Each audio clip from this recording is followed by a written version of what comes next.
আপনারা কেমন আছেন? আমার মনে হয় এই এলাকার সব মানুষ এখানে এসে গেছে। আসছে কিনা?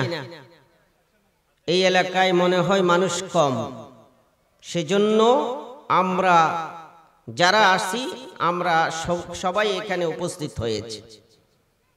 আরো আসবে মনে হয় ইনশাআল্লাহ। আমরা তাদের জন্য দোয়া করি, আল্লাহ তাদেরকে মাহফিলে আসার তৌফিক দান করুক। সকলে বলি আমিন। আমরা সর্বপ্রথম বিশ্বজাহানের প্রতিপালক, মহিয়ান গরিয়ান, বিশ্ব নিয়ন্তা মহান রব্বে করিমের দরবারে শুকরিয়া আদায় করি যে আল্লাহ রব্বুল আলামিন অত্র এলাকার অসংখ্য মানুষদের মধ্য থেকে বাছাই করে অত্যন্ত দয়া করে মায়া করে সুস্থতা দান করে পবিত্র কোরআনের প্রেমিক হয়ে আল্লাহর রসুলের প্রেমিক হয়ে কোরআন এবং হাদিস শোনার জন্য আসার তৌফিক দান করেছেন। আমরা জবান খুলে মুহাব্বতের সাথে পড়ি আলহামদুলিল্লাহ। সাইয়্যিদুল মুরসালিন মুহাম্মদুর রাসূলুল্লাহ সাল্লাল্লাহু আলাইহি ওয়াসাল্লামের শানে লাখো কোটি দরুদ ও সালাম পেশ করছি, যেই নবী সাল্লাল্লাহু আলাইহি ওয়াসাল্লামের এই দুনিয়াতে আগমনের উদ্দেশ্য হলো এই পবিত্র কোরআনের শাসন কায়েম করা, ঠিক কিনা? আমরা সেই নবীজির দরবারে অসংখ্য দরুদ ও সালাম পেশ করছি। আমরা সকলেই জবান খুলে পড়ি সাল্লাল্লাহু আলাইহি ওয়াসাল্লাম। শুহাদায়ে কিরামদের আত্মার মাগফিরাত কামনা করছি। শুহাদায়ে উহুদ, শুহাদায়ে বদর থেকে শুরু করে সেই কোরআনের রাজ কায়েম করার পর থেকে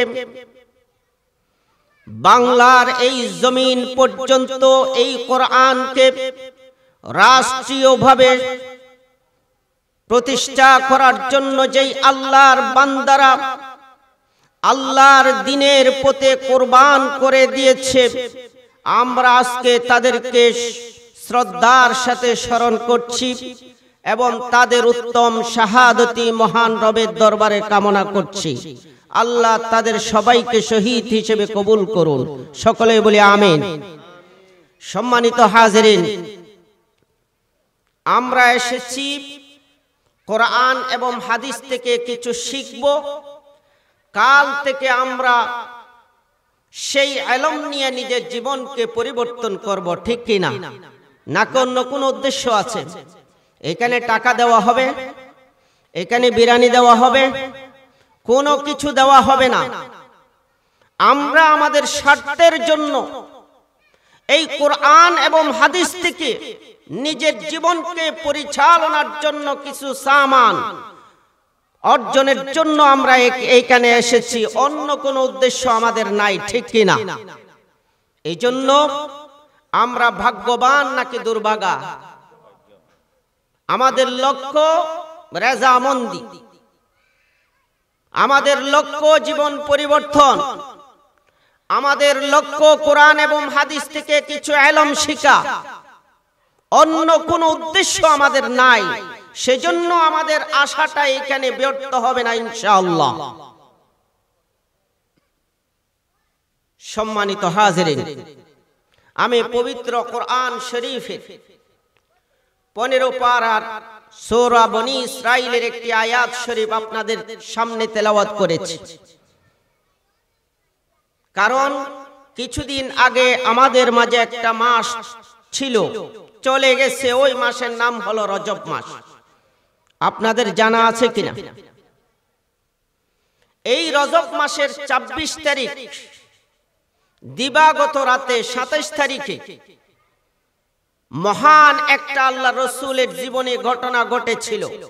আপনাদের কারো জানা আছে ওই ঘটনাটা কি? মেরাজুন নবী সাল্লাল্লাহু আলাইহি ওয়াসাল্লাম। এই মেরাজটা রাসূল সাল্লাল্লাহু আলাইহি ওয়াসাল্লামের জীবনে 4000-এরও বেশি মুজিজা প্রকাশিত হয়েছিল। ওই মুজিজার ভিতরে একটি মুজিজা ছিল মিরাজুন নবী সাল্লাল্লাহু আলাইহি ওয়াসাল্লাম। বিস্ময়কর আশ্চর্যজনক একটা ঘটনা রাসূলুল্লাহর জীবনে ঘটেছিল। ওই ঘটনাটি হলো মেরাজ। যেই মেরাজের ঘটনাটি আজকে বিজ্ঞানীরা পুঙ্খানুপুঙ্খানুভাবে গবেষণা করতে করতে অনেকে হয়রান হয়ে গেছে। এখনো পর্যন্ত সেই মেরাজের কলা কৌশল বিজ্ঞানীরা বুঝতে পারেন নাই। আল্লাহু আকবার। মেরাজটা রাসূল সাল্লাল্লাহু আলাইহি ওয়াসাল্লামের জীবনে এমন সময় ঘটেছিল যেই সময় আল্লাহর রাসূল সাল্লাল্লাহু আলাইহি ওয়াসাল্লামের সবচেয়ে বেশি কাছের দুইজন মানুষ দুনিয়া থেকে বিদায় হয়ে গেছেন। একজনের নাম চাচা আবু তালেব, আরেকজন হলেন বিবি প্রিয়তমা বিবি খাদিজাতুল কুবরা রাদিয়াল্লাহু তাআলা আনহা। এই দুইজন মানুষ যেই বছর দুনিয়া থেকে চলে গেলেন, আল্লাহর রাসূল মনে করলেন আমার ডান হাত নাই, আমার বাম হাত নাই, আমি এখন হাত ছাড়া, আমি এখন সাহস ছাড়া, আমার কোনো এখন ক্ষমতা নাই আল্লাহর রহমত ছাড়া। সেজন্য যেই বছর এই দুইজন ইন্তেকাল করেছেন, আল্লাহ রাসূল সাল্লাল্লাহু আলাইহি ওয়াসাল্লাম সেই বছর বেশি হতাশ হয়েছিলেন। আমার স্ত্রী মনে করেন আপনাদের স্ত্রী, আপনার ঘর সংসার খুবই সুন্দরভাবে পরিচালনা করে, ঘরের দিকে আপনাকে তাকাতে হয় না, আপনি শুধু বাহিরে কাজ করেন, টাকা কামাই করেন, বাজার সব আপনি জোগাড় করে দেন, আর বাড়ির সব কিছু আপনার স্ত্রী ব্যবস্থা করে। সন্তানের লেখাপড়া থেকে শুরু করে, দেখাশোনা থেকে শুরু করে, আত্মীয় স্বজনদের আত্মীয়তার রক্ষা থেকে শুরু করে, মেহমানদারির ব্যবস্থা থেকে শুরু করে সব কিছু আপনার স্ত্রী মেনটেন করে, আপনার কোনো টেনশন করতে হয় না। সেই রকম আদরের একজন স্ত্রী যদি আপনার আমার চলে যায়, আমরা দুঃখিত হব নাকি খুশি হব? কথা বলেন, আমরা দুঃখিত হব নাকি খুশি হব? আল্লাহ রাসূল সাল্লাল্লাহু আলাইহি ওয়াসাল্লামের জীবনে ক্রান্তিকালে সবচেয়ে বেশি সহযোগিতা করেছেন প্রিয়তমা স্ত্রী হযরত খাদিজাতুল কুবরা রাদিয়াল্লাহু তাআলা আনহা। ইনি যখন ইন্তেকাল করেছেন, আল্লাহ রাসূল মনমরা হয়ে গেছে। আমাদের মধ্যে ওই রকম মানুষ আছে, স্ত্রীর প্রতি ভালোবাসা, স্ত্রীর প্রতি সোহাগ, স্ত্রীর প্রতি আন্তরিকতা এত বেশি, স্ত্রী অসুস্থ হলে স্বামী পাগল হয়ে যায়, ঠিক কিনা? সেই একজন প্রিয়তমা স্ত্রী বিপদ মুহূর্তে রাসূল সাল্লাল্লাহু আলাইহি ওয়াসাল্লামকে সহযোগিতা করেছেন। তিনি ইন্তেকাল করেছেন, আল্লাহর রাসূল দিশেহারা হয়ে গেছেন। ওই দিকে নিজের চাচা বাহিরের শত্রুদেরকে দমন করতেন, ঈমান আনেন নাই, তারপরেও ভাতিজার প্রতি এত আদর ছিল, এত স্নেহ ছিল। মক্কার জমিনে হাত উঁচু করে বলতেন, খবরদার আমার ভাতিজার দিকে যদি কেউ চোখ তুলে দেখো, চোখ উপড়িয়ে ফেলবো। সুবহানাল্লাহ। এমন সাহসের একজন মানুষ। আল্লাহ রাসূল দ্বীন প্রচারের ক্ষেত্রে ওই আবু তালেবের সহযোগিতা ছিল অনেক বেশি। সেই আপন মানুষ যে বছর দুনিয়া থেকে বিদায় হয়ে গেছেন, আল্লাহর রাসূল সাল্লাল্লাহু আলাইহি ওয়াসাল্লাম ব্যঙ্গে পড়েছেন। আল্লাহ সুবহানাহু ওয়া তাআলা তার হাবিবের মনের ব্যথা বেদনা সব কিছু বুঝতে পারলেন। তখন আল্লাহ এই নবীর অন্তরে সান্ত্বনা দেওয়ার জন্য, নবীকে খুশি করার জন্য, আনন্দিত করার জন্য, সব কিছু ব্যথা ভুলিয়ে দেওয়ার জন্য আল্লাহর রাসূলকে যেই সবচেয়ে বেশি একটা হাদিয়া দিয়েছিলেন, ওই হাদিয়ার নাম হলো মেরাজ। হাদিয়া দিয়েছিলেন, আল্লাহর সাথে দিদার দিয়েছিলেন। আল্লাহ চিন্তা করলেন আমার হাবিব এমন, পেরেশানির মধ্যে থাকতে পারে না। স্বয়ং আমি দিদার দিয়ে আমার হাবিবকে খুশি করে চেহারা উজ্জ্বল করব। আল্লাহু আকবার। আমার হাবিবের অন্তরে পেরেশানি থাকতে পারবে না। আমার হাবিব পেরেশানি হওয়া মানে আমার কুদরতি চেহারায় পেরেশানি শুরু হওয়া, ঠিক কিনা? সাইয়্যিদুল মুরসালিন খাতামুল আম্বিয়া, সর্বশেষ যাকে নবী হিসেবে পাঠিয়েছেন আর তার আগের সকল নবীর সর্দার হিসেবে যাকে দুনিয়াতে রাসূল হিসেবে পাঠিয়েছেন, সেই আল্লাহর হাবিব পেরেশানি হবে আল্লাহ বরদাস্ত করতে পারেন না। আরশ মহল্লা কেঁপে উঠছে, না না, আমার হাবিব কষ্ট পেতে পারেন না, আমার হাবিবের ব্যথা বেদনা আমি সহ্য করতে পারবো না। আমার হাবিবকে নিয়ে আসতে হবে। যেই রাত্রিতে আল্লাহর রাসূলকে এই হাদিয়া দান করেছিলেন, ওই রাত্রি হলো রজব মাসের 27 তারিখ রাত। আর যে ঘটনাটি আল্লাহ তাআলা ঘটাইছিলেন, ওই ঘটনার নাম হলো মেরাজ। এই মেরাজ কুরআন দ্বারা সাব্যস্ত, এই মেরাজ অসংখ্য মুতাওয়াতির হাদিস দ্বারা সাব্যস্ত। পৃথিবীর এমন কোন মানুষ নাই মেরাজকে মিথ্যা প্রতিপন্ন করার জন্য 100% সত্য। আল্লাহর নবী সাল্লাল্লাহু আলাইহি ওয়াসাল্লাম রাতের কিছু অংশের ভিতরে বাইতুল মুকাদ্দিস গিয়েছেন, বাইতুল্লাহ শরীফ থেকে। আবার বাইতুল মুকাদ্দিস থেকে 7 আসমান ভেদ করে সিদরাতুল মুনতাহায় গেছেন। আর সিদরাতুল মুনতাহা থেকে আরশ আজিমে আল্লাহর রাসূল পৌঁছে গেছেন। সুবহানাল্লাহ। এটার নাম হলো মেরাজ।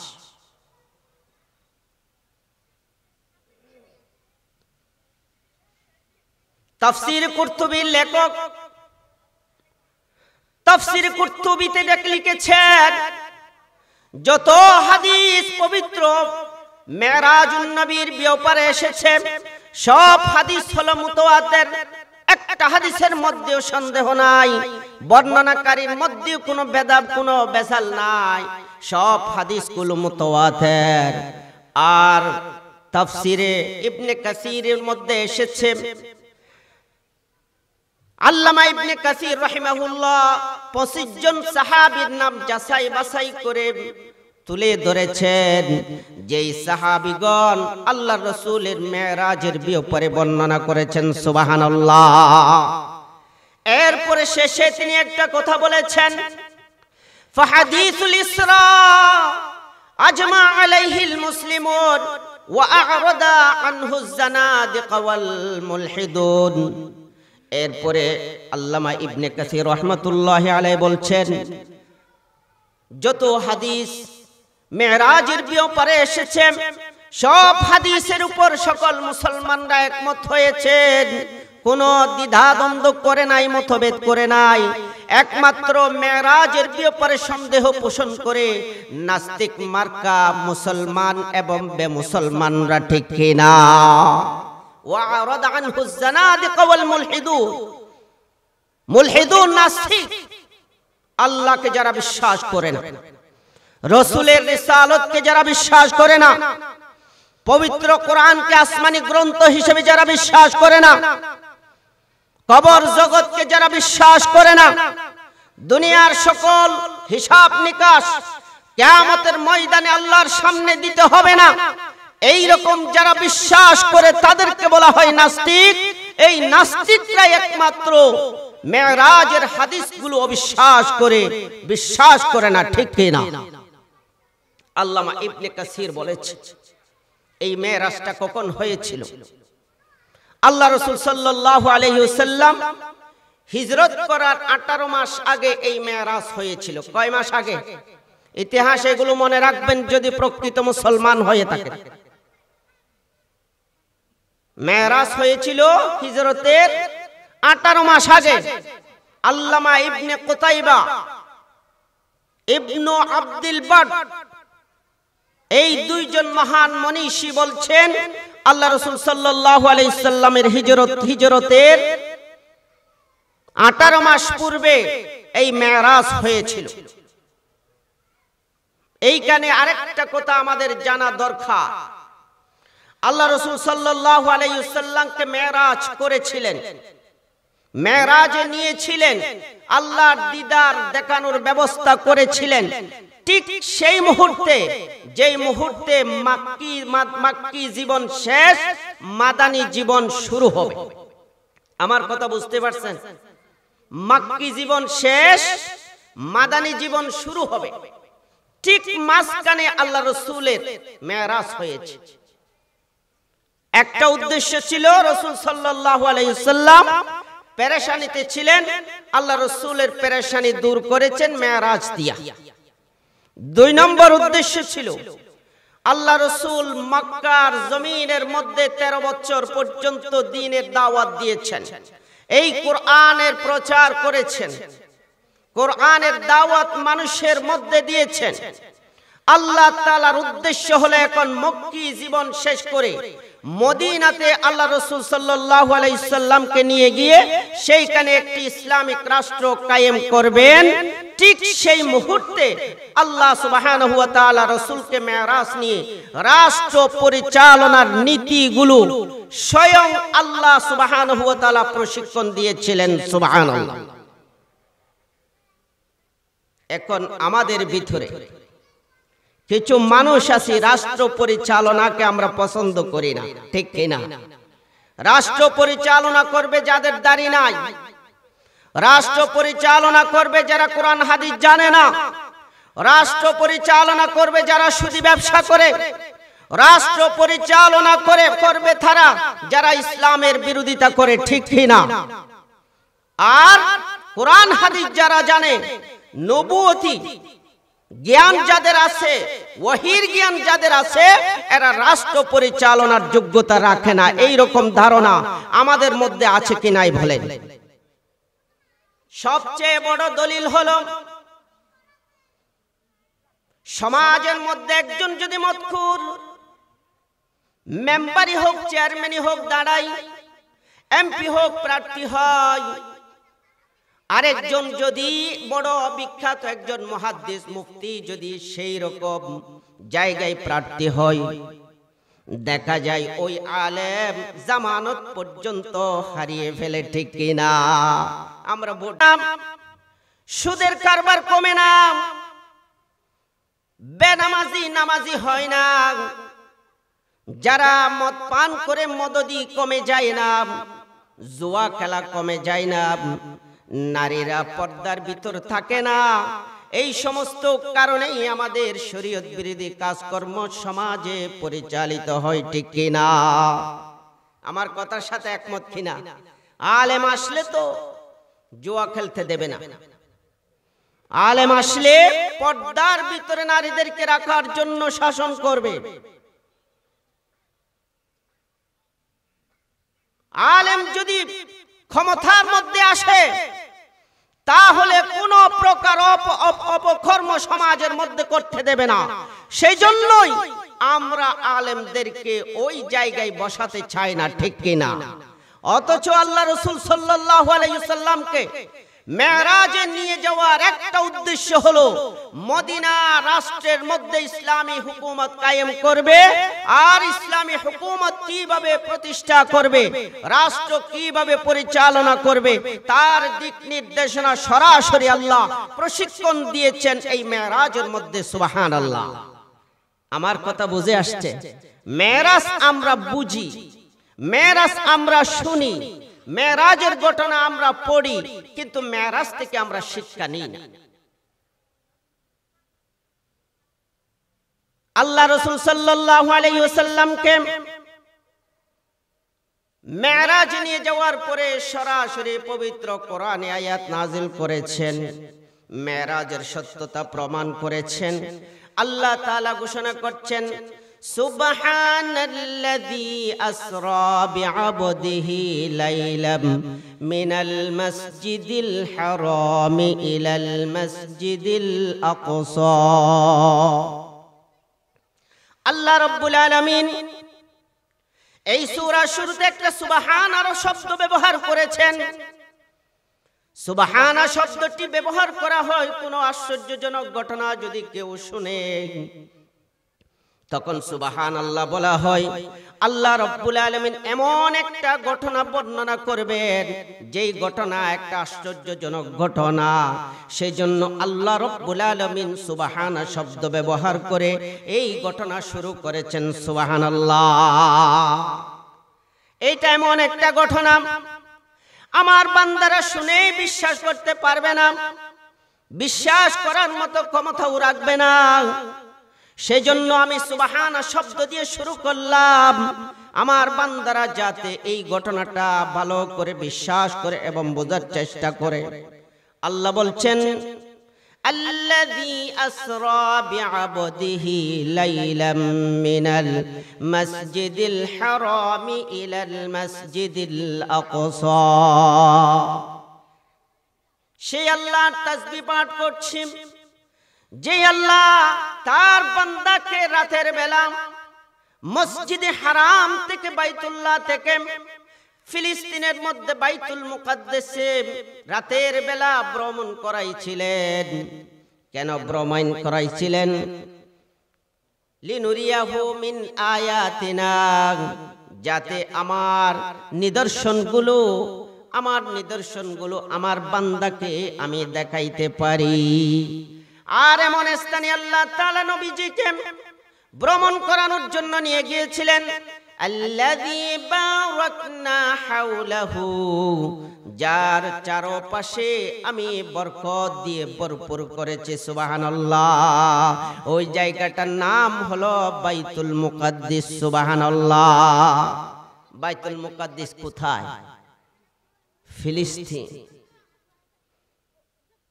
এই বাইতুল মুকাদ্দিসের অধিকার নিয়ে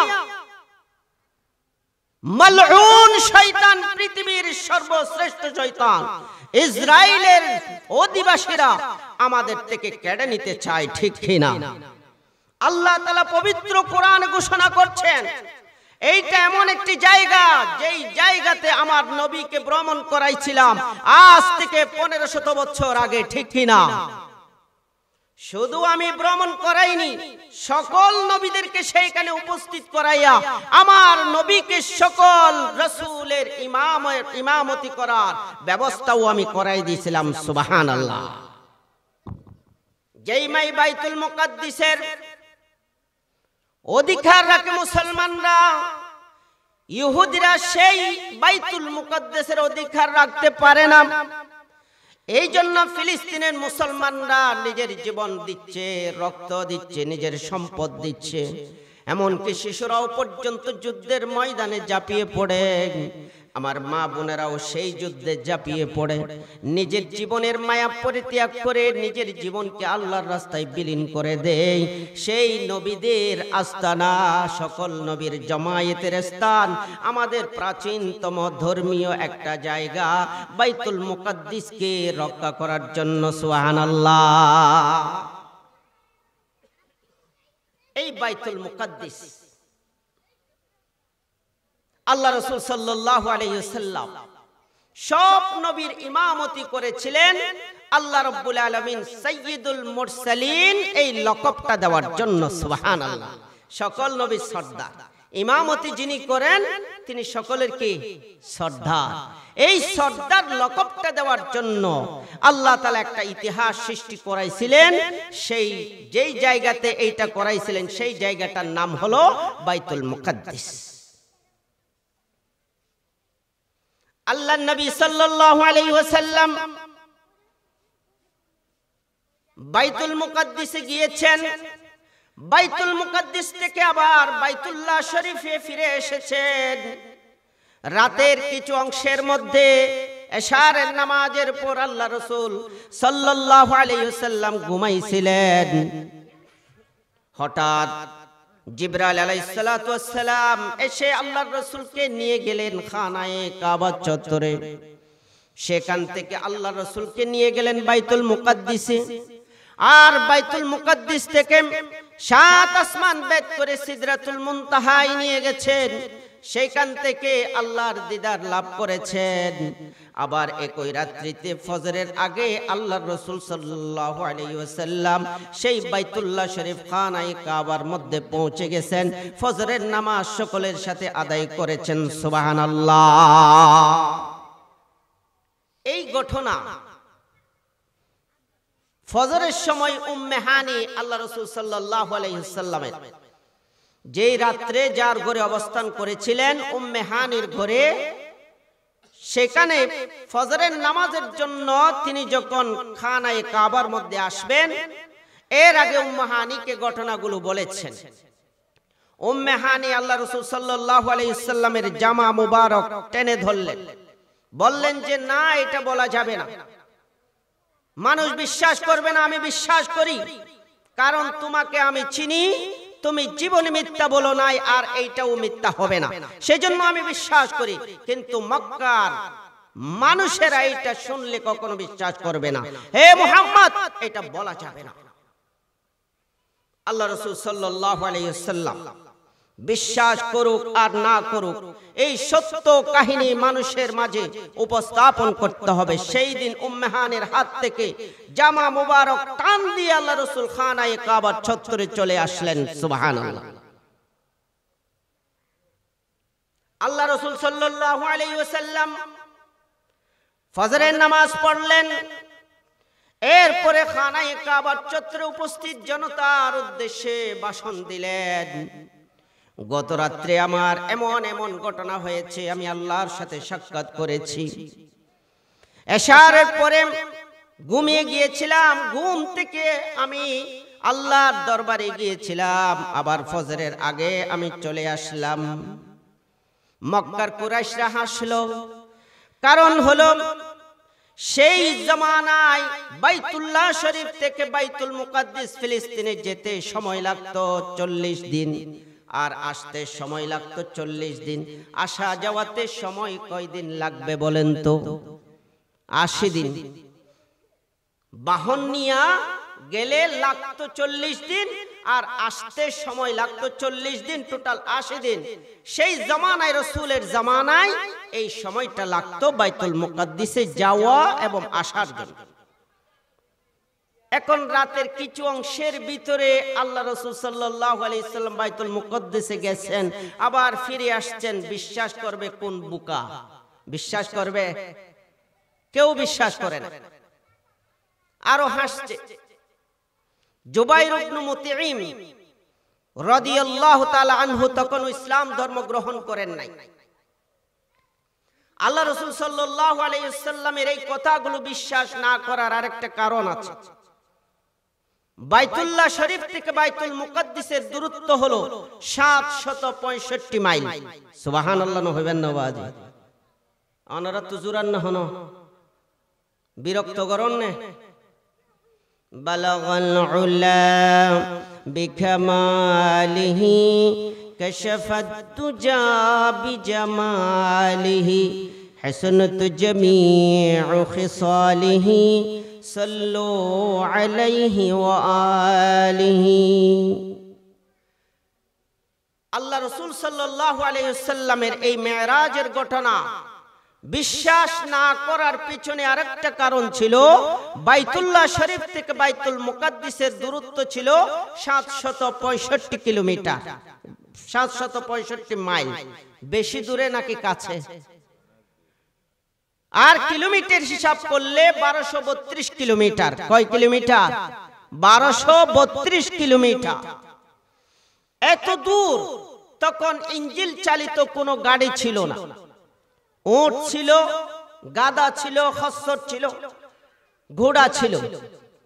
তখন যাতায়াতের জন্য বাহন ছিল এগুলো। ইঞ্জিল চালিত কোনো বাহন তৎকালীন ছিল না। সেই জন্য 40 দিন এবং 40 দিন 80 দিন লাগতো এই দূরত্বের পর। এই জন্য মক্কার কুরাইশরা বিশ্বাস করেন না। আনাস ইবনে মালিক রাদিয়াল্লাহু তাআলা আনহু বলছেন, আল্লাহ রাসূল সাল্লাল্লাহু আলাইহি ওয়াসাল্লাম এই ঘটনা বলার পর, ফালাম্মা সামিআল মুশরিকুনা কাওলা, আল্লাহ রাসূল সাল্লাল্লাহু আলাইহি ওয়াসাল্লামের এই কথাগুলো শোনার পর আতাউ আবু বকর সিদ্দিক রাদিয়াল্লাহু তাআলা আন, তখন তারা সবাই আল্লাহ রাসূল সাল্লাল্লাহু আলাইহি সাল্লামের একমাত্র বন্ধু, বিশ্বস্ত বন্ধু আবু বকর সিদ্দিক রাদিয়াল্লাহু তাআলা আনহুর কাছে আসলেন। কারণ তাদের একটা চিন্তা ছিল, এই মক্কার জমিনে আবু বকর সিদ্দিক রাদিয়াল্লাহু তাআলা আনহু ছিলেন একজন সম্মানী মানুষ এবং একজন ধনী ব্যক্তি, যাকে সবাই ভালোবাসত, বিশ্বাস করত, যার গ্রহণযোগ্যতা মক্কার সকল মানুষের কাছে ছিল। তারা চিন্তা করলো, এই অবান্তর কথাগুলো যদি আবু বকর সিদ্দিককে আমরা বুঝাইতে পারি, আল্লাহর নবী অবান্তর অনর্থক অযৌক্তিক কথা বলে, তখন মুহাম্মদের সঙ্গ ছেড়ে আবু বকর চলে আসবে আর মুহাম্মদ একা হয়ে যাবে, আর মুহাম্মদ কোরআনের দাওয়াত আর দিতে সাহস করবে না। ঠিক কিনা? এই চিন্তাই তাদের ছিল। সেই দিন আল্লাহর নবীকে বিভিন্ন জনে নাজাহাল করেছিল। এই ঘটনা শোনার পর জুবাইর ইবনে মুতঈম বলছেন, লাউ কুনতা শাব্বান কামা কুনতু শাব্বা, হে মুহাম্মদ, আমি যেমন যুবক তুমিও তেমন যুবক, মা তাকাল্লামতা মা তাকাল্লামতু বিহি, আর আমি যেই রকম কথা বলি তুমি সেই রকম কথা বলো না কেন? আমিও যুবক তুমিও যুবক, যুবকের কথার ডিজাইন তো সমান হবে। আমি তোমাদের মতো পাগলামি করি না, অবান্তর অবাস্তব অযৌক্তিক কথা তুমি কেন বলো? আমি যুবক হয়ে তো মক্কার জমিনে এই রকম কথা বলি না। আল্লাহ রাসূলকে ট্রেড দিচ্ছে, সকলের সামনে অপদস্থ করছে। আল্লাহ রাসূলকে আজকে সময় পেয়েছি, সুযোগ পেয়েছি, যেহেতু অবান্তর একটা কথা বলেছে, আজকে মুহাম্মদকে একেবারে ল্যাংটা করে ছাড়বো। নাউজুবিল্লাহ। সুযোগ কোনোদিন হয় না, তাদের সুযোগ হয়েছে। এজন্য সকলে চিন্তা করলাম, আবু বকরের কাছে গিয়ে যদি ঘটনাগুলো বলি, আবু বকর মুহাম্মদকে বিশ্বাস করবে না, তখন মুহাম্মদ একাকী হয়ে যাবে। আবু বকর মুহাম্মদ থেকে চলে আসবে, আর আমাদের উদ্দেশ্য হাসিল হবে, মুহাম্মদ আল্লাহর কালাম আর প্রচার করতে পারবে না। এরপরে তারা আসলো, আবু বকর সিদ্দিক রাদিয়াল্লাহু তাআলা আনহুকে লক্ষ্য করে বললেন, হাল্লাকা মিন সাহিবিকা, হে আবু বকর, তোমার বিশ্বস্ত বন্ধুর ব্যাপারে তুমি কি মন্তব্য করো?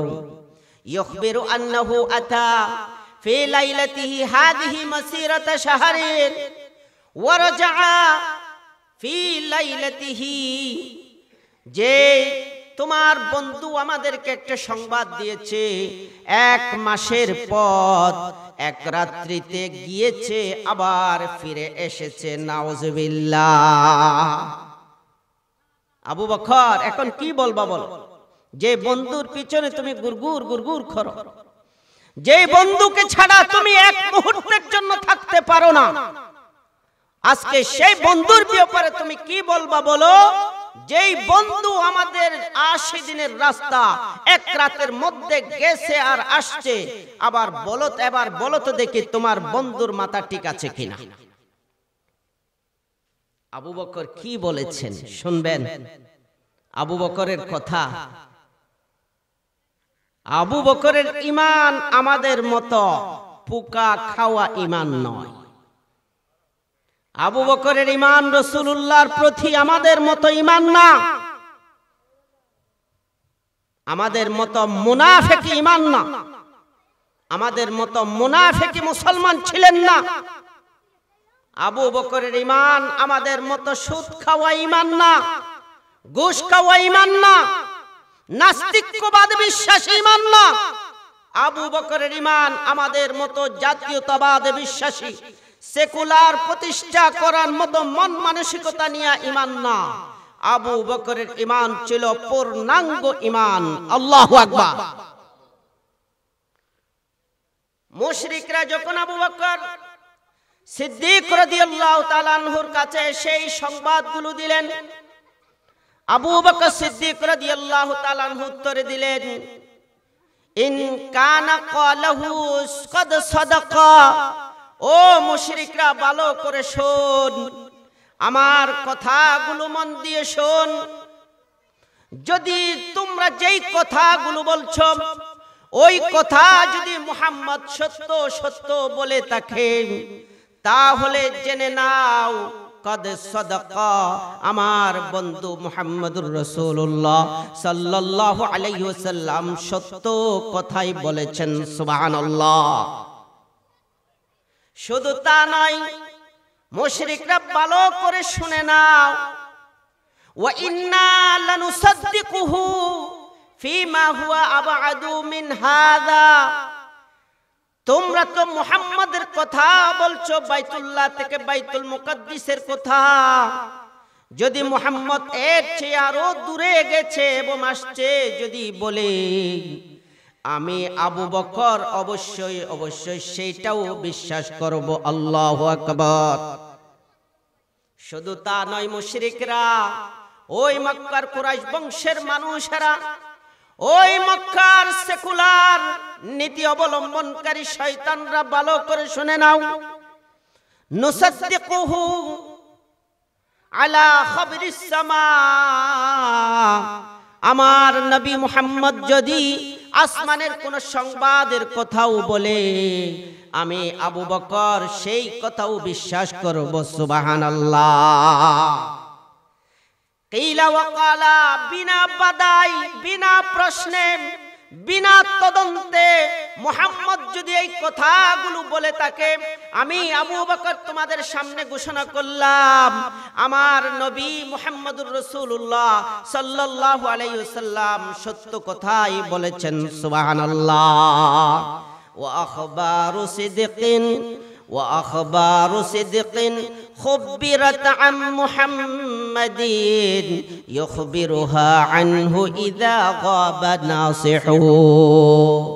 আল্লাহর নবীর পক্ষ থেকে যেই সমস্ত সংবাদ প্রচারিত হয় সবগুলো সত্য, বেজালহীন, নির্ভেজাল সংবাদ। সুবহানাল্লাহ। সকলের চেহারা বাংলার পাশের মতো হয়ে গেছে। আল্লাহু আকবার হইবার নওয়া।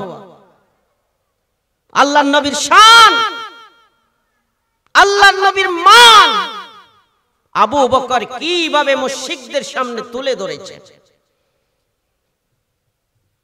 সেই 2013 সালের কথা আপনাদের মনে আছে? শাপলা চত্বরে এই আলেমরা শাপলা চত্বরে জীবন কেন দিয়েছিল? জীবন দেওয়ার কারণ হলো আমার নবীকে গালি দেওয়া হয়েছিল, আমার নবীর ইজ্জত হানি করা হয়েছিল। সেই জন্য হাজার হাজার আলেম নিজের জীবনকে বিলীন করে দিয়েছেন আল্লাহর নবীর ইজ্জত রক্ষার্থে। ঠিক কিনা? আবু বকর বলে, না, আমার নবীর ইজ্জত হানি হতে দেব না। আমার নবীকে আল্লাহ ইজ্জত দিয়ে পাঠিয়েছেন, সেই ইজ্জত আমাকেও দিতে হবে। আল্লাহর নবী যদি এর চেয়ে আরো বেশি দূরের সংবাদ তোমাদেরকে প্রচার করে, আমি বললাম আবু বকর বললাম, সেই কথাও আমি বিশ্বাস করি। সুবহানাল্লাহ। এরপরে চলে গেলাম, জুবাইর ইবনে মুতঈম আরেকটা প্রশ্ন করে ছাড়লেন, হে মুহাম্মদ, তোমাকে আরেকটা প্রমাণ দিতে হবে। যদি আল্লাহ তাআলা রাতের কিছু অংশের মধ্যে বাইতুল্লাহ শরীফ থেকে বাইতুল মুকাদ্দিস পর্যন্ত তোমাকে নিয়ে আবার যদি ফিরিয়ে দেই, তাহলে আরেকটা প্রশ্ন করব, তার জবাব দিলে আমরা তোমার মেরাজকে স্বতঃস্ফূর্তভাবে আন্তরিকভাবে বিশ্বাস করব। প্যাচ লাগাই, শুধু কি লাগাই? প্যাচ লাগাই, শুধু প্যাচ লাগাই। আমাদেরকে এইরকম বিভিন্ন রকম পেজের মধ্যে ফেলাই, যারা নাস্তিক মার্কা মুসলমান আছে, নানান ধরনের প্রশ্ন করে আমাদেরকে ইতস্ততা করতে চায়, কিন্তু পারে না। আমাদের সাথে আছে কে? আমাদের সাথে আছে কে? আরো জোরে বলেন, আমাদের সাথে আছে কে? আমরা আল্লাহর উপর আস্থা রাখি, আমরা আল্লাহর সহযোগিতা কামনা করি, আমরা ধৈর্য ধারণ করি। সেই জন্য আমরা কোন বিপদে আমরা ভয় পাই না, ঠিক কিনা? যত প্রশ্ন করো, যত আমাদেরকে আটকানোর জন্য চেষ্টা করো, কোনো অসুবিধা নাই। আমরা ফ্রিলি বুক পেতে দিচ্ছি। সব প্রশ্ন আমাদেরকে করো, আমরা উত্তর দেওয়ার জন্য রেডি। যেভাবে আল্লাহর নবী মেরাজ থেকে আসার পর, মেরাজের ঘটনা শোনানোর পরে মুশরিকদের পক্ষ থেকে প্রশ্ন গ্রহণ করার জন্য রেডি ছিলেন। আমরা সেই নবীর উম্মত কিনা? সেই নবীর সাহস আমাদের অন্তরে আছে কিনা? সেই নবীর ভালোবাসা আমাদের অন্তরে আছে কিনা? সেই নবীর প্রতি আমাদের ঈমান আছে কিনা? আমরা প্রকৃত ঈমানদার যদি হয়ে থাকি, প্রকৃত ঈমান যদি আমাদের, রাসূলের ভালোবাসা যদি আমাদের অন্তরে থাকে, তাহলে রাসূল যেইভাবে সাহস দিয়ে উত্তর দিয়েছেন, সব প্রশ্নের উত্তর আমরা দেওয়ার জন্য রেডি আছি, ঠিক কিনা? সম্মানিত হাজরিন, আল্লাহ রাসূল সাল্লাল্লাহু আলাইহি ওয়াসাল্লামকে জুবাইর ইবনে মুতঈম একটা প্রশ্ন করেছেন। প্রশ্নটি হলো, হে মুহাম্মদ, তুমি যদি বাইতুল মুকাদ্দিসে গিয়ে থাকো, বাইতুল মুকাদ্দিসের বিবরণ তোমার জানা আছে? বাইতুল মুকাদ্দিস কেমন, কয়টা দরজা, কয়টা জানালা, পিলার কেমন, রং কেমন, বাইতুল মুকাদ্দিসের সামনে কি আছে, পিছনে কি আছে, ডানে কি আছে, উপরে চাঁদে কি আছে, সবগুলো তো তোমার জানার কথা। আমাদেরকে একটু বলে দাও বাইতুল মুকাদ্দিস সম্পর্কে। নাউজুবিল্লাহ। আচ্ছা, আপনার বাড়িতে যদি আমাকে দাওয়াত দেন, আপনার ঘরের পিছনে কি আছে আমি জানবো কিনা? আমাকে যেই রুমে গিয়ে নিয়ে গেছেন, সেই রুমটা সম্পর্কে আমি জানতে পারবো। রাতের বেলা গেলে তো উঠানের খবরও আমি দিতে পারবো না, ঠিক কিনা? যেই রাস্তা দিয়ে নিয়ে গেছেন, হয়তো দিনের বেলা আমাকে নিয়ে গেলে সেই রাস্তাও আমি চিনবো না। আল্লাহ রাসূলকে তো মেহমান হিসেবে নিয়ে গিয়েছিলেন আল্লাহ রাসূল কি পিলার গণার জন্য গেছেন? আল্লাহ রাসূল কি বাইতুল মুকাদ্দিসের জানালা গণনার জন্য গেছেন?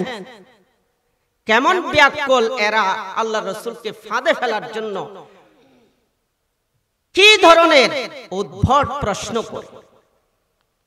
আল্লাহ রাসূল সাল্লাল্লাহু আলাইহি ওয়াসাল্লাম ভয় পাওয়ার নবী নাকি ভয় না পাওয়ার নবী?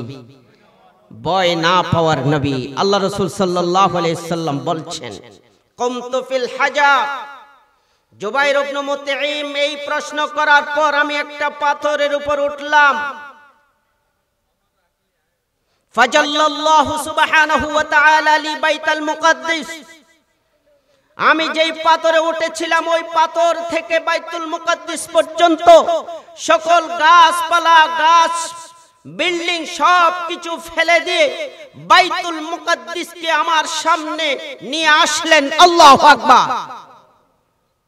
তৎকালীন যুগে বাইতুল মুকাদ্দিস আল্লাহর রাসূলের সামনে নিয়ে আসলেন।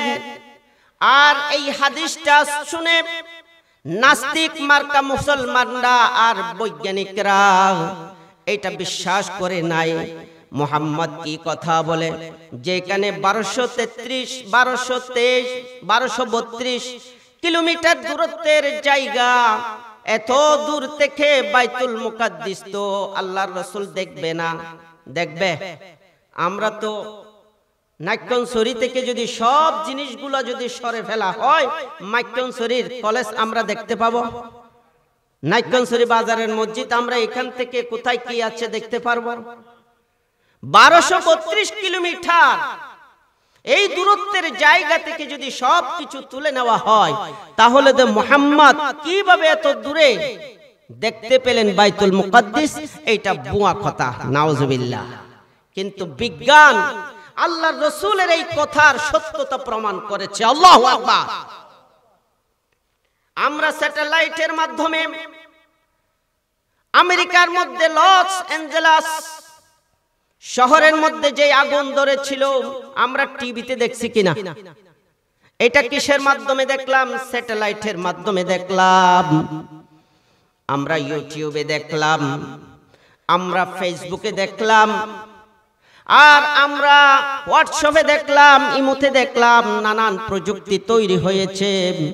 এই প্রযুক্তির মধ্য দিয়ে আমরা হুবহু যেভাবে জ্বলছে, সেখানকার মানুষেরা যেভাবে দেখেছে, আমরাও সেইভাবে দেখার সুযোগ পেয়েছি কিনা? হুবহু না? হুবহু দেখেছি। আমাদের প্রধানমন্ত্রী কিভাবে পালিয়ে যাচ্ছে আমরা দেখছি কিনা?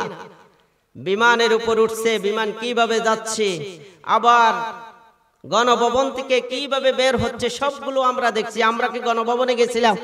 কথা বলেন। স্যাটেলাইটের মাধ্যমে, অত্যন্ত উন্নত প্রযুক্তির মাধ্যমে আমরা দেখার সুযোগ পেয়েছি, কিন্তু তখন তো এইরকম উন্নত প্রযুক্তি ছিল না। আল্লাহ তাআলা এতদিন পর যেই প্রযুক্তি তৈরি করার জন্য মানুষদেরকে শক্তি দিয়েছে, জ্ঞান দিয়েছে, সেই আল্লাহ রাব্বুল আলামিন সেই দিন এই স্যাটেলাইটের মাধ্যমে বাইতুল মুকাদ্দাস আল্লাহ রাসূলের কাছে এনে দেখানোর ব্যবস্থা করতে পারে কি পারে না বলেন? আল্লাহ রাসূল সাল্লাল্লাহু আলাইহি ওয়াসাল্লাম বলছেন, কুনতু ফিল হাজার, আমি একটা পাথরে উঠলাম, ফাজাল্লাল্লাহু লি সুবহানাহু ওয়া তাআলা বাইতুল মুকাদ্দাস, বাইতুল মুকাদ্দাস আমার সামনে নিয়ে আসলেন। আর আমি ফাতাকবিতু উখবিরুহুম, আমি তাদেরকে তাদের কথাগুলো উত্তর স্বরূপ আমি বলতে লাগলাম, তাদের প্রশ্নের উত্তর আমি শুরু করে দিলাম। ওয়া আনা আনজুরু ইলাইহি, ওয়া আনা আনজুরু ইলাইহি, যেন আমি দেখে দেখে বলছি সুবহানাল্লাহ, যেন ভুল না হয়। ওয়া আনা আনজুরু ইলাইহি, বাইতুল মুকাদ্দাস আমি দেখে দেখে বলছি। কয়টা পিলার আছে, রং কি রকম, দরজা কয়টা আছে, দরজার মধ্যে তালা কয়টি আছে, জানালা কয়টি আছে, সামনে কি আছে, পিছনে কি আছে, ছাদের মধ্যে কি আছে নাই, সব কিছু আমি দেখে দেখে বললাম। আল্লাহ আমাকে দেখে দেখে বলার সুযোগ দিয়েছেন। আল্লাহু আকবার। মুহাম্মাদুন মুহাম্মাদুন সাইয়্যিদুল কাউনাইনি খাতমুল মুরসালিন, আখির আমদ বওয়াদ ফখরুল আউয়ালিন। আমার নবী সকলের পরে আসলেও সকল নবীর সর্দার হয়েছেন। আল্লাহর নবীর আগে যত পয়গম্বর দুনিয়াতে এসেছেন, সব পয়গম্বর আমাদের নবী শেষ নবী নিয়ে। সেই দিন আল্লাহ উন্নত প্রযুক্তির মাধ্যমে আল্লাহর রাসূলকে বাইতুল মুকাদ্দাস সরাসরি দেখে দেখে জুবাইর ইবনে মুতঈমের উত্তর দেওয়ার ব্যবস্থা করে দিয়েছেন। সুবহানাল্লাহ। আল্লাহ রাসূল সাল্লাল্লাহু আলাইহি ওয়াসাল্লামকে প্রশ্ন করা হলো, হে নবী, আপনি এত দূর যাত্রা অল্প সময়ের মধ্যে কিভাবে আসলেন? আমাদের বুঝে আসে না, আপনি কি ঘোড়া নিয়ে গেছেন, নাকি আপনি উট নিয়ে গেছেন, নাকি কচ্ছর নিয়ে গেছেন, নাকি গাধা নিয়ে গেছেন, কোন প্রকারের জন্তু নিয়ে গেছেন? আমাদেরকে একটু বলে দিন। আল্লাহ রাসূল সাল্লাল্লাহু আলাইহি সাল্লাম বলছেন, উতিতু বিল বুরাক, বুরাক নামক একটা যানবাহনের কাছে আমাকে সেই দিন আনা হলো। আল্লাহর রাসূল বুরাকের পরিচয় দিচ্ছেন, হুয়া দাব্বাতুন আবিয়াত।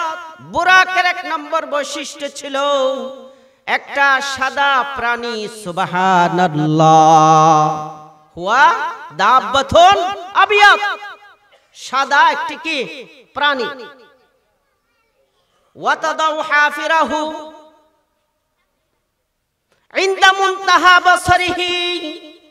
দুই নম্বর বৈশিষ্ট্য ছিল আল্লাহ রাসূল সাল্লাল্লাহু আলাইহি সাল্লামকে যে জন্তু নিয়ে মেরাজে নিয়ে গিয়েছিলেন বাইতুল্লাহ শরীফ থেকে বাইতুল মুকাদ্দাস, মারহাবা, বাইতুল মুকাদ্দাসে নিয়ে যাওয়া হয়েছিল এই বুরাকের মাধ্যমে।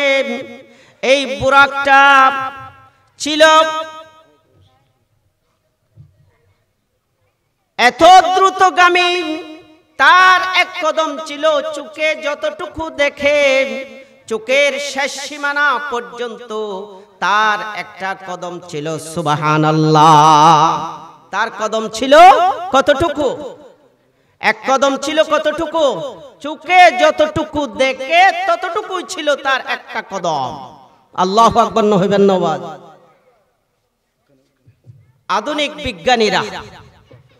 আধুনিক বিজ্ঞানীরা প্রশ্ন করে আল্লাহ রাসূল সাল্লাল্লাহু আলাইহি ওয়াসাল্লাম বুরাকের মাধ্যমে বাইতুল মুকদ্দাস গিয়েছে, এইটা আমরা মানলাম। বাইতুল মুকদ্দাস থেকে ফিরে আসছে, এইটা আমরা মানলাম। কিন্তু প্রথম, দ্বিতীয়, তৃতীয় আসমান ভেদ করে সিদরাতুল মুনতাহা, সেখান থেকে আল্লাহর আরশে আজিমে গেছে। তাহলে এইটা তো আমরা বুঝতে পারলাম না, আর এইটা তো অসম্ভব। কারণ মধ্যাকর্ষণ শক্তি নামের একটা জায়গা আছে। আসমান এবং জমিনের মাঝখানে একটা জায়গা আছে, মধ্যাকর্ষণ শক্তি। নিউটন এটা আবিষ্কার করেছিলেন। এই মধ্যাকর্ষণ শক্তি ভেদ করে কোন জিনিস এই পৃথিবী থেকে উপরে যাওয়া যায় না। সুতরাং আল্লাহর রাসূল মেরাজে গিয়েছিলেন, আল্লাহর রাসূল আল্লাহর দরবারে গিয়েছিলেন, এইটা বানাউট কথা, নাউজুবিল্লাহ। এটা 20 শতাব্দীর আগের গবেষণা। কত শতাব্দীর? 20 শতাব্দীর আগের গবেষকরা, বিজ্ঞানীরা বলেছিল যে মধ্যাকর্ষণ শক্তি ভেদ করে এই পৃথিবী থেকে কোন বস্তু, কোন মানুষ উপরে যেতে পারে না। আর আল্লাহ রাসূল মেরাজে যাওয়া তো এটা অসম্ভবই, নাউজুবিল্লাহ। কিন্তু বুরাক শব্দের অর্থ কি জানেন? বুরাক শব্দের অর্থ হলো বিজলি। বুরাক শব্দের অর্থ হলো বিদ্যুৎ। বিদ্যুতের গতির চেয়ে 1000 গুণ গতি ছিল আল্লাহ রাসূল সাল্লাল্লাহু আলাইহি ওয়াসাল্লামের বুরাক নামক এই যানবাহন, এই বাহন। সুবহানাল্লাহ। বিদ্যুতের চেয়ে 1000 গুণ গতি সম্পন্ন। বিদ্যুৎ কে তৈরি করেছেন? কথা বলেন। মানুষ। বিদ্যুৎ কে তৈরি করেছেন? কথা বলেন না, বড় করে বলেন। বিদ্যুৎ কে তৈরি করেছেন? মানুষ। মানুষের তৈরি বিদ্যুতের গতি যদি এত বেশি হয়, আল্লাহর তৈরি বুরাকের গতি 1000 গুণ বেশি হবে না কেন? ঠিক কি না? আধুনিক বিজ্ঞানীরা এখন ফিনিক্স নামের যানবাহন, মহাকাশ যান তৈরি করেছেন। পার্থ ফাইন্ডার নামের মহাকাশ যান তৈরি করেছেন, যেটা দ্রুতগামী, অতি দ্রুতগামী। পার্থ ফাইন্ডার এটা চাঁদের দেশে গিয়েছিল এই যানবাহন, আর ফিনিক্স গিয়েছিল মঙ্গল গ্রহ। সেখান থেকে আবহাওয়া এবং সেখান থেকে ছবি করে এই দুনিয়াতে এই ফিনিক্স এসেছে। আর হাজার হাজার দূরত্ব মাইল পর্যন্ত এরা দ্রুত গতিতে বেগে যায়। ভয়েজার 1 এটা একটা রকেট। ভয়েজার 1 এটা একটা রকেট। প্রতি ঘন্টায় এইটা যেতে পারে 773 কিলোমিটার। সুবহানাল্লাহ। আর এখন ফিলিস্তিনে মুজাহিদরা যে ইসরায়েলের মধ্যে মিসাইল দিয়ে আক্রমণ করে, এই মিসাইল গতি জানেন কতটুকু? শব্দের চেয়ে 9 গুণ বেশি। আল্লাহু আকবার। শব্দের গতি যতটুকু, তার চেয়ে 9 গুণ গতি হলো এই মিসাইলের। যে মিসাইল দিয়ে ইসরায়েলকে এখন নরম করা হয়েছে, আর এই মিসাইল তৈরি করেছে ইরান। সুবহানাল্লাহ। মানুষের তৈরি যানবাহনের গতি যদি এত বেশি হয়, তাহলে আল্লাহর সৃষ্টি সেই দাব্বাতুন, সেই বুরাকের গতি তার চেয়ে 1000 গুণ বেশি হবে না কেন? ঠিক কি না?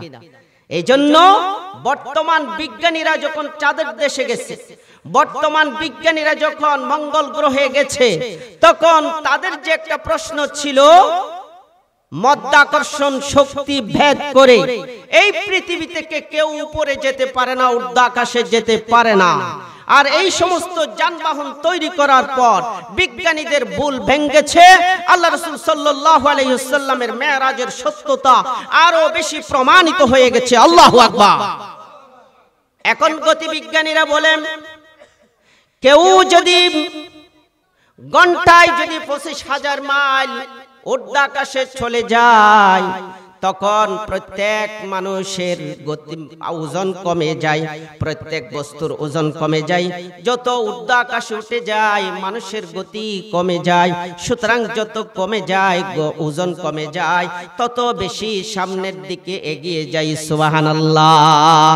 আল্লাহ রাসূলকে এখন যেইভাবে রকেট আর অন্যান্য মহাকাশ যান তৈরি করে দ্রুত বেগে সামনের দিকে উপরের দিকে নিয়ে যাওয়া হচ্ছে, আল্লাহর নবীকে বুরাকের মাধ্যমে সেইভাবে সিদরাতুল মুনতাহায় নিয়ে যাওয়া হয়েছিল। সুবহানাল্লাহ। সত্যতা প্রমাণিত হয়ে গেছে, এখন সত্যতা প্রমাণিত হয়ে গেছে। 12,000 মাইল, গতিবিজ্ঞানীরা বলছে 12,000 মাইল যদি ঘন্টায় যদি উপরের দিকে উঠে যায়, তখন মানুষের ওজনটা 1 পাউন্ড থেকে 1 আউন্সে চলে যায়। আর 1 পাউন্ড হলো 754 গ্রাম। 1 পাউন্ড সমান 754 গ্রাম, আর 1 আউন্স সমান 28.43 গ্রাম। সুবহানাল্লাহ। 754 গ্রাম, এটা হয়ে যায় কত? 28 গ্রাম। যত উপরে যায়, 12,000 মাইল যদি উপরে যায়, মানুষের বা অন্যান্য বস্তুর ওজন এইরকম হালকা হয়ে যায়। তো আল্লাহর নবীকে সেইভাবে নিয়ে গিয়েছিলেন আল্লাহ, আর আল্লাহ রাসূলের ওজন কমে গিয়েছিল।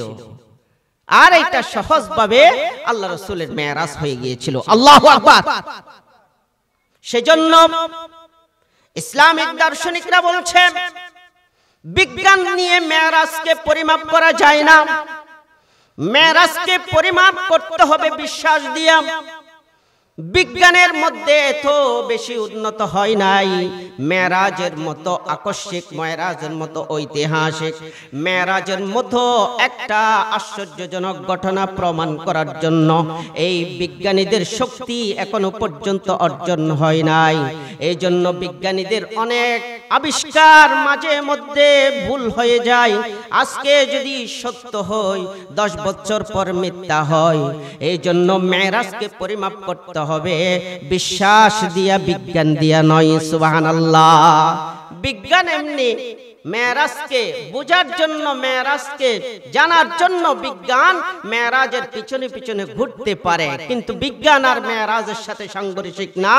একদিন না একদিন সব কিছু মেনে নেবে বিজ্ঞানীরা, ঠিক না? এই জন্য মেরাজ এটা একটা সত্য ঘটনা, যেই ঘটনা আমাদের সকলের জন্য একটা বড় প্রশিক্ষণের ব্যবস্থা রয়েছে। 1 নম্বর প্রশিক্ষণ আমি কি বলেছি? আল্লাহ রাসূল সাল্লাল্লাহু আলাইহি সাল্লামকে মক্কার দিন শেষ করার আগ মুহূর্তে, মদিনায় যাওয়ার আগ মুহূর্তে আল্লাহ রাসূলকে মেরাজ করাইছিলেন। একটা মদিনা রাষ্ট্রের প্রদান করবেন আল্লাহ রাসূলকে, সেইখানে কোরআনী শাসন কায়েম করবেন, আর রাষ্ট্র পরিচালনা কিভাবে করবেন সেই শিক্ষা দেওয়ার জন্য আল্লাহ রাসূলকে মেরাজে নিয়ে গিয়েছিলেন, ঠিক কিনা? মনে আছে? মনে আছে কিনা? আর সেইখানে জান্নাত জাহান্নাম দেখাইছিলেন। জান্নাতীদের অবস্থাও সচক্ষে আল্লাহ রাসূল দেখেছেন, জাহান্নামীদের অবস্থাও সচক্ষে আল্লাহ রাসূল দেখেছেন। আর সেটা উম্মতের মাঝে বর্ণনা করে সেখান থেকে উম্মতরা যেন শিক্ষা নিতে পারে, আমরা জাহান্নামীর মতো থাকবো নাকি আমরা জান্নাতীদের মতো থাকবো। এই শিক্ষাটা নেওয়ার জন্য আল্লাহ রাসূলকে সরাসরি জান্নাত এবং জাহান্নামের অবস্থা দিয়ে আল্লাহ রাসূলকে জানাইছিলেন। সুবহানাল্লাহ। সময়ের স্বল্পতায় মেরাজ নিয়ে আলোচনা করতে গেলে অনেক দিন লাগবে। আমরা আজকের এই মেরাজ থেকে একটা জিনিস শিখতে পারলাম। 1 নম্বর হলো মেরাজের উপর আমাদের পূর্ণ বিশ্বাস, পূর্ণ ঈমান থাকতে হবে, ঠিক কিনা? আমরা কোনো প্রকার সন্দেহ করতে পারবো না। সামান্যতম যদি সন্দেহ পোষণ করি আমাদের ঈমানের ঘাটতি হবে, ঈমানের সমস্যা হবে। 2 নম্বর শিক্ষা কি? মেরাজ। মেরাজের 2 নম্বর শিক্ষা হলো রাষ্ট্র পরিচালনার শিক্ষা। সূরা বনী ইসরাঈলে 14টি শিক্ষা আছে। রাষ্ট্র কিভাবে পরিচালনা করবে, সমাজ কিভাবে পরিচালনা করবে, পরিবার কিভাবে পরিচালনা করবে, এই থিওরি সূরা বনী ইসরাঈলে আল্লাহ দিয়েছেন। সময়ের স্বল্পতার কারণে বর্ণনা করতে পারছি না। 3 নম্বর শিক্ষা হলো মেরাজের 3 নম্বর শিক্ষা হলো মেরাজ থেকে আমরা 5 ওয়াক্ত নামাজের ফরজিয়ত পেয়েছি, ঠিক কিনা? তাহলে নামাজ ছাড়া যাবে না। নামাজ ছাড়বেন কে কে? হাত তোলেন তো দেখি। ইনশাআল্লাহ আমরা নামাজ মৃত্যু পর্যন্ত ছাড়ব না। আপনারা তো ছাড়া দিচ্ছেন না। মৃত্যু পর্যন্ত আমরা 5 ওয়াক্ত নামাজ আমরা ছাড়ব না ইনশাআল্লাহ। রাজি আছেন তো? আল্লাহ তাআলা আমাদের সবাইকে তৌফিক দান করুক, সকলে বলি আমিন। আমাদের প্রধান আকর্ষণ এসে গেছেন, ওনাকে বসিয়ে রেখে আলোচনা করাটা আমি মনে করি আদবের খেলাফ। হুজুরের জন্য আপনারা দোয়া করবেন, আল্লাহ তাআলা তাকে হায়াত তাইয়্যিবা নসিব করুন, সকলে বলি আমিন। ওয়া আখিরু দাওয়ানা আলহামদুলিল্লাহ।